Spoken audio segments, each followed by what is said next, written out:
देते हैं कि देखिए अभिव्यक्ति की आजादी है।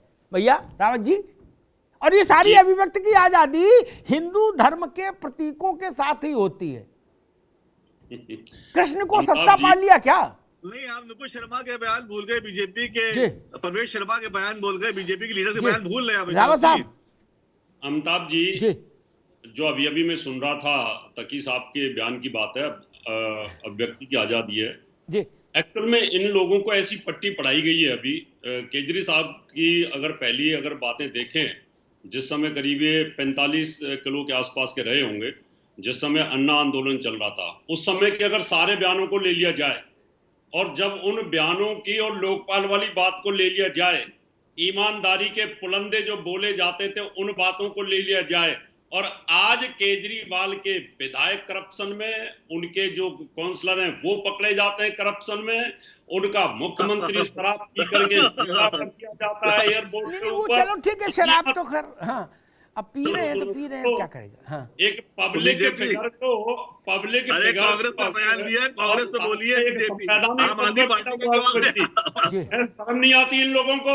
संवैधानिक पद पर बैठा हुआ एक मुख्यमंत्री और किस तरह से शराब में झूल रहा है, जिसको डिपोर्ट करना पड़ता है हवाई जहाज से, और वो टुल्लो बनाया जाता है। अरे तुम्हारी जो गैरत है ना, वो कहां खो गई है? आम आदमी वालों, कहां खो गई है? वो कहां केजरीवाल की जो जबान है वो कहां चली गई है? इधर शराब के ठेके खोले जा रहे हो, इधर जबान वही के वही, हमने जो कहा है वो सब किया है। आम आदमी पार्टी ने आज तक जो वादे किए वो वादे पूरे किए।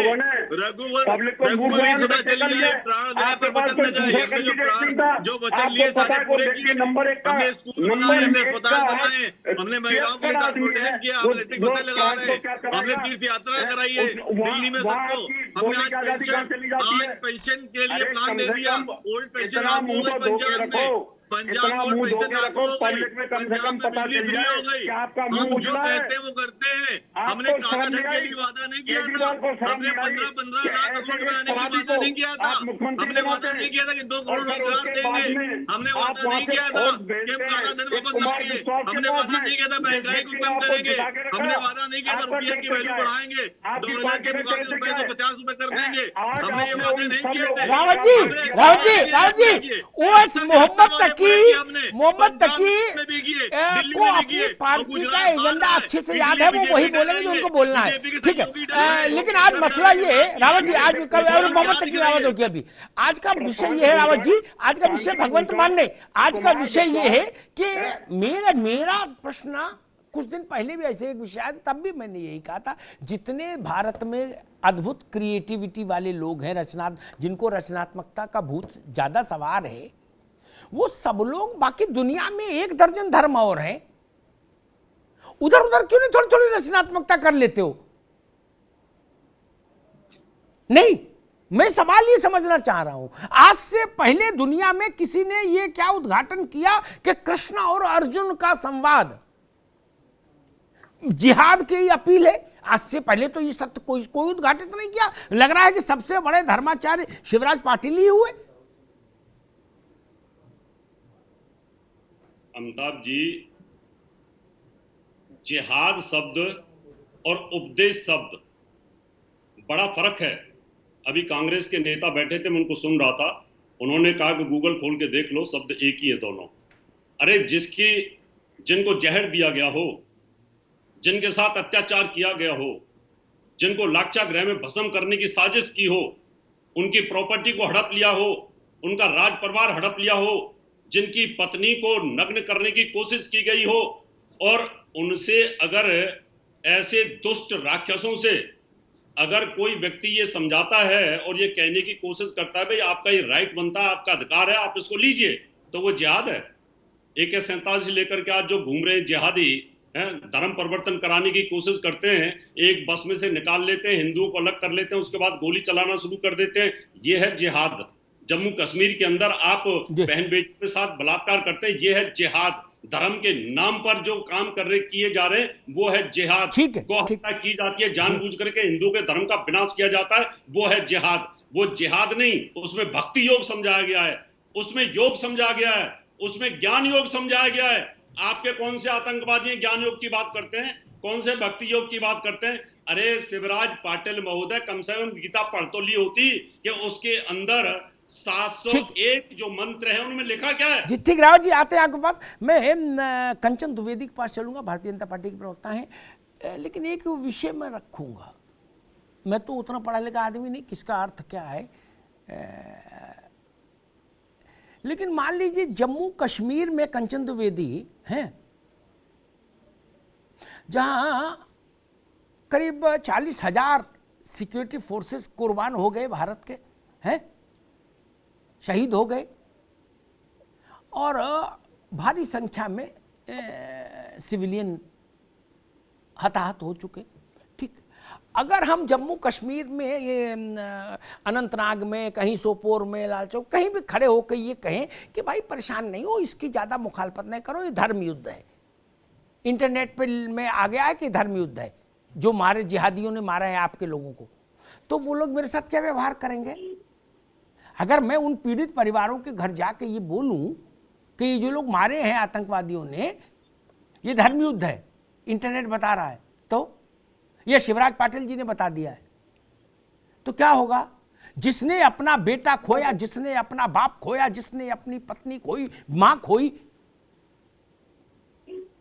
जो कश्मीर में जो हिंदू पंडितों के साथ जो हुआ, उनको भागना पड़ा, दर बदर अपने देश में उतना बड़ा पलायन दुनिया के इतिहास में किसी देश में नहीं हुआ, देश के भीतर पलायन।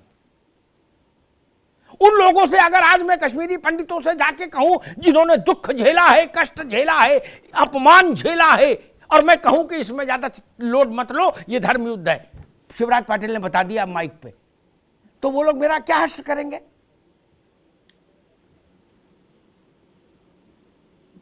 जी सर, मैं जी बहुत आहत हूँ इन सारे प्रकरणों को सुनकर, और बाकी पैनलिस्ट जो बोल रहे हैं उन सारे लोगों को सुन करके, कि इन्हें यही नहीं पता कि धर्म क्या होता है और जिहाद क्या होता है।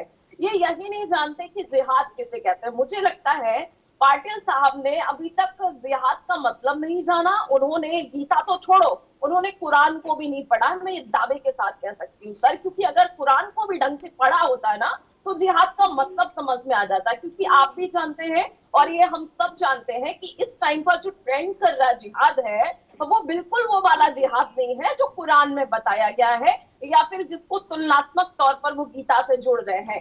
आज का जो जिहाद है वो वाला जिहाद है जो कांग्रेसियों के साथ मिल करके कश्मीर में किया गया था, वो जिहाद है। अगर उसकी तुलना गीता से कर रहे हैं तो मैं धिक्कार कहूंगी उनको, जो गीता से तुलना उस जिहाद के लिए कर रहे हैं। तो सबसे पहली बात तो ये कि सबके धर्म अलग अलग हो सकते हैं, लेकिन जो जानते ही नहीं कि जिहाद क्या होता है, तो मैं उनके साथ खड़ी नहीं हो सकती। मैं उनके साथ बैठ करके ये नहीं बोल सकती कि आप भाई धर्म कर रहे हो। धर्म क्या होता है? मैं अगर कुरान को भी थोड़ा बहुत देख लूं, जितना मैंने कुरान को पढ़ा है, यहाँ पर जो लोग बैठे होंगे कुरान को पढ़ने वाले, वो भी जानते होंगे कि वहां पर भी लिखा है निर्दोष को सताना, बच्चों को सताना, औरतों को मारना गुनाह है। ये नहीं पढ़ते वो जिहाद करने वाले। जिहाद का मतलब ही नहीं समझा उन्होंने। लेकर के तलवार, लेकर के चाकू निकल जाते हैं और कहते हैं कि हम अपने धर्म को बचाने जा रहे हैं। धर्म क्या है? फर्स्ट पॉइंट तो यही है कि यही समझ लो धर्म क्या है। पॉइंट ऑफ दिस टॉपिक, धर्म है क्या? आपने नहीं समझा अभी तक धर्म क्या है।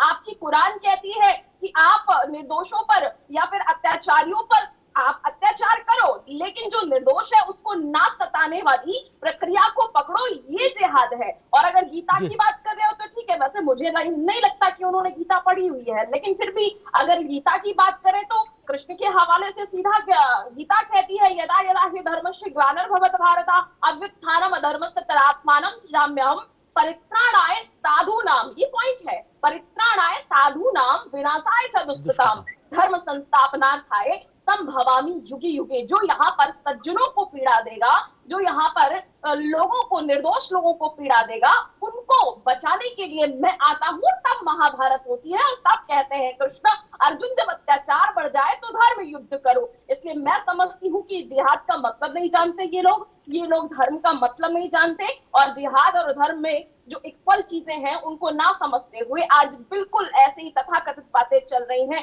तथाकथित चीजें चल रही हैं। पहले इन्हें समझने की आवश्यकता है गंभीरता से, तब जाकर के आप किसी प्लेटफॉर्म में एक विशेष प्रकार का वर्णन कर सकते हैं, विशेष प्रकार से बोल सकते हैं। लेकिन इस प्रकार से अपने ग्रंथों का अपमान करना या फिर किसी और के ग्रंथों का अपमान करना, ये सरासर बेबुनियाद है और ये नहीं होना चाहिए। ये अत्याचार है। मैं कह सकती हूँ कि आप बिल्कुल ठीक ही कह रहे थे कि कांग्रेस अपने लिए एक भस्मासुर अलग से प्रकट कर लेती है, कभी सिंबल तो कभी कुछ ना कुछ लगा करके, कभी गीता का अपमान तो कभी किसी का अपमान करके वो अपने ही पांव पर कुल्हाड़ी मार लेती है। राहुल जी बेचारे कब तक बचेंगे, या फिर उनको बचाने वाले भी अब कोई नहीं बचे ना, इसलिए बेचारे वो भी टूटते जा रहे हैं। तो यात्रा भले ही वो कितनी भी कर ले, लेकिन सर मैं ये कह सकती हूँ कि उनकी यात्रा ये लोग भस्म करवा के मानेंगे, उनकी यात्रा ये लोग खराब करवा के मानेंगे। बेचारे वो ऐसे ही धीरे धीरे यात्रा खत्म करने की पद्धति में अपने पार्टी को खत्म करते चले जा रहे हैं।